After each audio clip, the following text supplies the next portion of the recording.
This next story is unbelievable. Back during the heat of the pandemic, half the meat packing houses in the country were closed. Producers had no one to sell to. Things got intense for Iowa pig farmer Jacob Benda, but thanks to social media, he found a way through. John Torpy from our news partner Market to Market picks it up from there.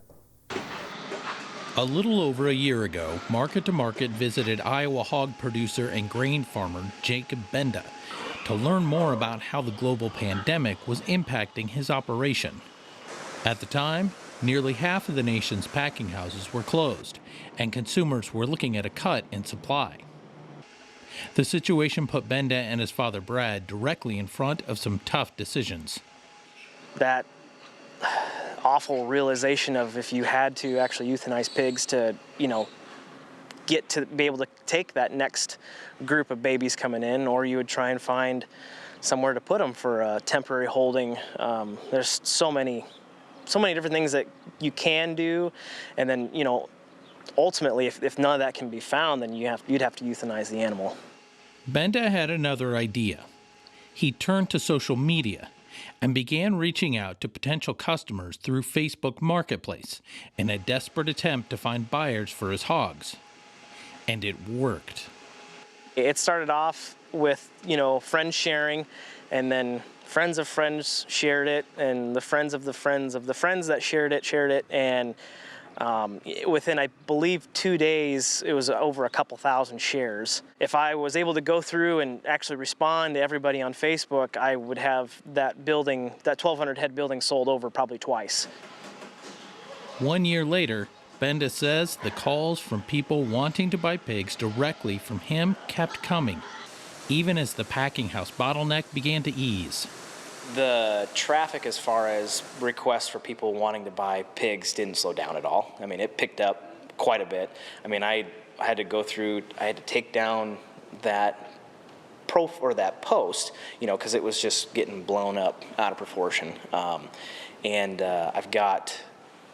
I sold all of the pigs that Dad and I kind of predetermined we wanted to let loose, and still had people calling and messaging all the time wanting to know, hey, can we have 4 or 5? We want to buy 10.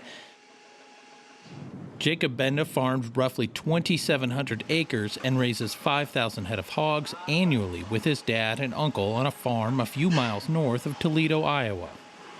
Benda says farming during the global pandemic is getting better, but he is still adapting his workflow to challenging times. Things have gotten back to normal, I would say, more normal.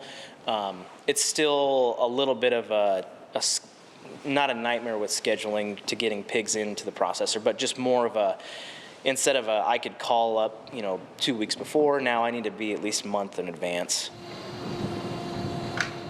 As the Benda operation settled into a new routine, one of the worst storms in the Hawkeye State's history changed everything again. On August 10th, 2020, a straight-line windstorm, or derecho, leveled almost all of Benda's corn crop. I mean, everything was flat. Basically, it was just flat. We got declared zero on all but about, 10% of our farm, so, just shy of 100 and some acres. And so we combine that, disc the rest all underneath, and talk about a sick feeling in your stomach just disking up corn. I never ever want to do that again. All of the corn lost in the storm had been slated for feeding the hogs he and his father were raising.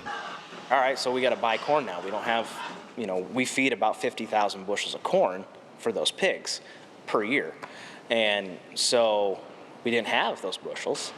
So we had to go out on the market and start buying them. Well, we got some bought, not too long after that, when corn was still, $3.90, I think is what it was when we bought. It's like, whew, this is costing us a lot of money now, because pigs were still down low as far as price hadn't moved very much. They were still not worth a whole lot, and then now we're having to put $5 corn into it, $5.50 corn in. So that was rough.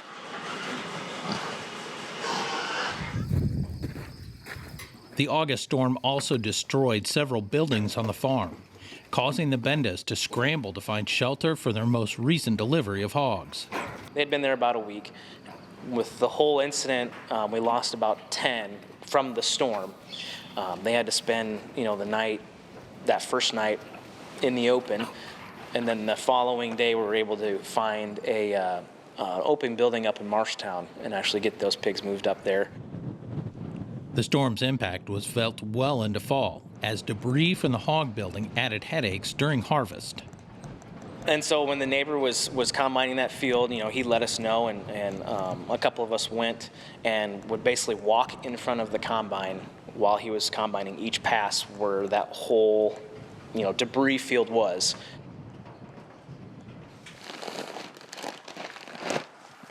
And with all the solutions to the headaches of 2020 now on his resume, Benda is cautiously optimistic about what lies ahead for the 2021 growing season.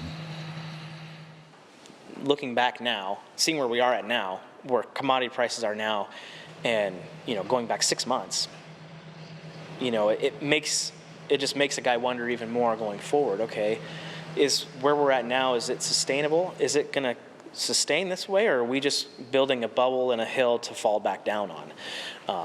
So it just makes a guy think more, and it's one more thing to keep you up at night.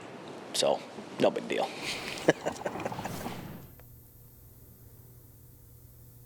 Unbelievable, no big deal. Great story.